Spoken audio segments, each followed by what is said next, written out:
of spending. I agree with the governor that there should be an across-the-board spending cut. But we got to do it. The size and scope of the federal government is simply too large.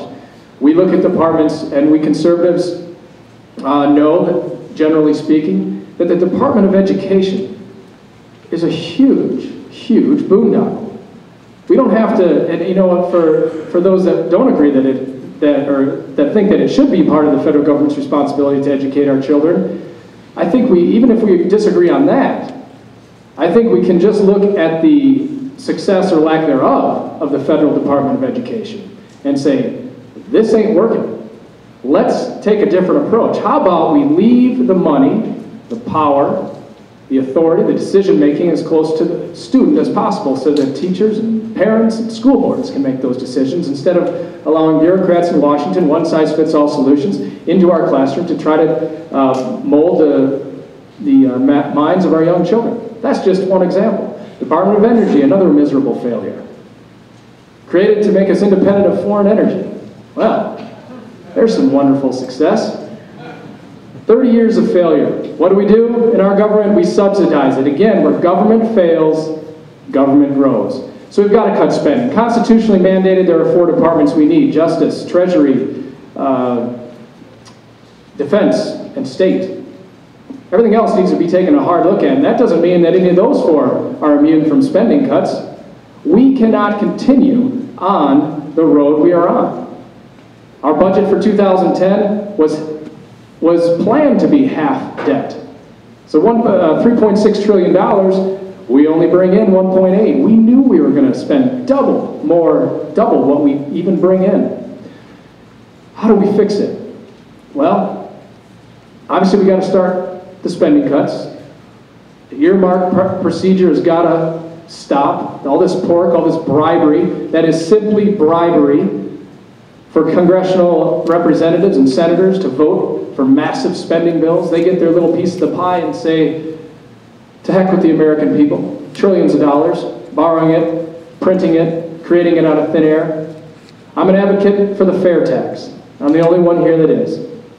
That is because I believe it is the most comprehensive, most well-thought, most best researched tax reform plan there is. Over $25 million of research has gone in to say if we, and this isn't a debate over higher taxes or lower taxes. This is a debate of how the federal government collects taxes. Obviously, I want taxes to be cut, but let's take little by little what we can get. The fair tax would eliminate all federal taxes as we know them today. The 70,000 pages of federal tax code we have today, 70,000 pages gone. It eliminates the IRS. The 16th Amendment is repealed. And in its place is one tax at one level, at one rate, and that is at the retail sales level. Everybody pays in. Illegal immigrants pay in. Black market cultures, crime, everybody has to pay. Everybody has to buy retail stuff. This is a way to fundamentally reform the tax code. I encourage you to learn more through my website or at fairtax.org. These are some of the ways we need to move toward fiscal responsibility. The questioner is going to be Mr. Riddle, but I'd like to remind the 3 candidates that we're back to 2-minute answers. Mr. Riddle. Okay, this question is for Jesse. It's a long. All right. Birthright citizenship as related to babies born to illegal aliens.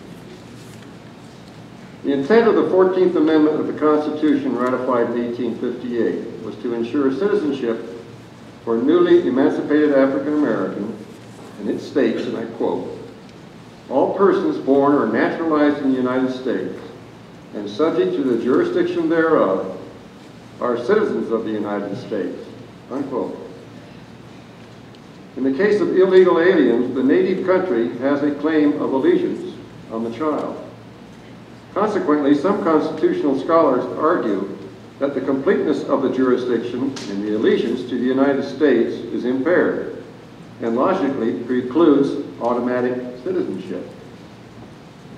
Currently, more than 500,000 babies are born annually in the United States by illegal aliens and granted automatic citizenship, the cost of which is paid by Medicaid. The logical first step for correcting the problem is for Congress to adopt legislation clarifying the meaning and the intent of the 14th Amendment.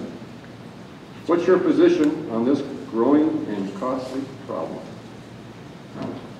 I support that piece of legislation. Absolutely. The anchor baby problem is a huge problem in this nation.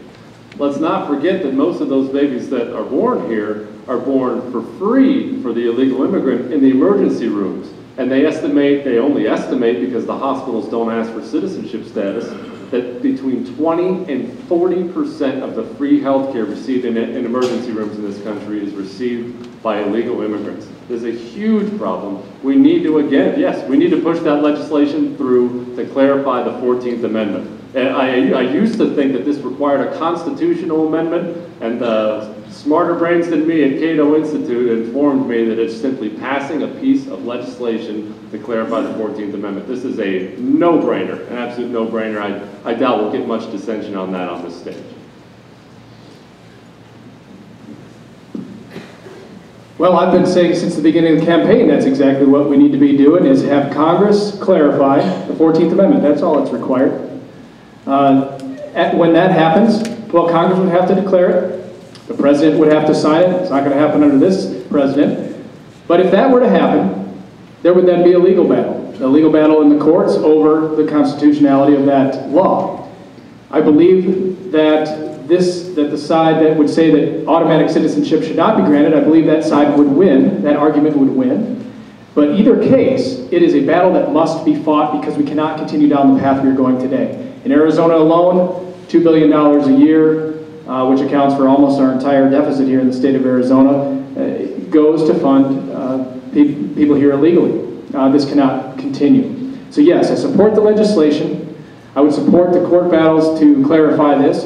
And in the end, if both of those fail, then we could go for the third option, which is looking for a constitutional amendment. I really don't think that most people would argue, once they stop to think about it, that someone who enters a country illegally ought to be able to have their child have automatic citizenship. It's a willful misinterpretation of the 14th Amendment, and as was alluded to, it has to do with the phrase in there that talks about the jurisdiction.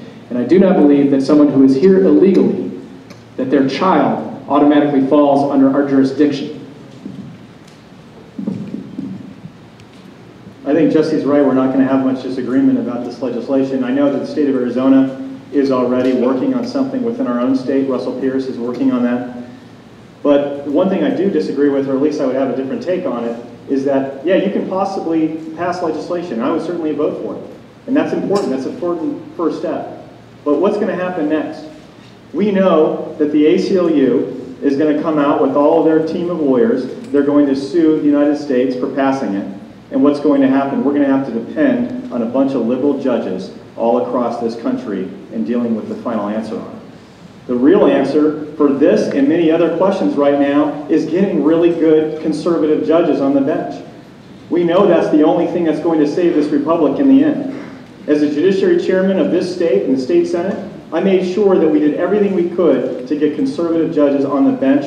And starting last year, we started to see them go on the Supreme Court. We started to see them go on the appellate court. We started to see them going on the Superior Court here in Pima County and in Maricopa County. That had never happened before because we had Janet Napolitano as the governor of this state. But we're putting in a policy right now that's going to make sure that they cannot game the system the way they have in the past. The most lasting legacy of any executive in the executive branch is not their spending. It's not their programs. The most lasting legacy is when they put someone on the Supreme Court. We play a role in Congress in making sure that the very best judges go. So you get people that are not going to take a very liberal interpretation of our Constitution, but believe in strict constructionism and believe in the foundations and the bedrock principles of this country in the first place in separation of powers. That is the ultimate fix to the problems we have in this country. Mr. Parisi will take question number A on earmarks. And Jim Parisi, please. Thank you, Ray. According to the Heritage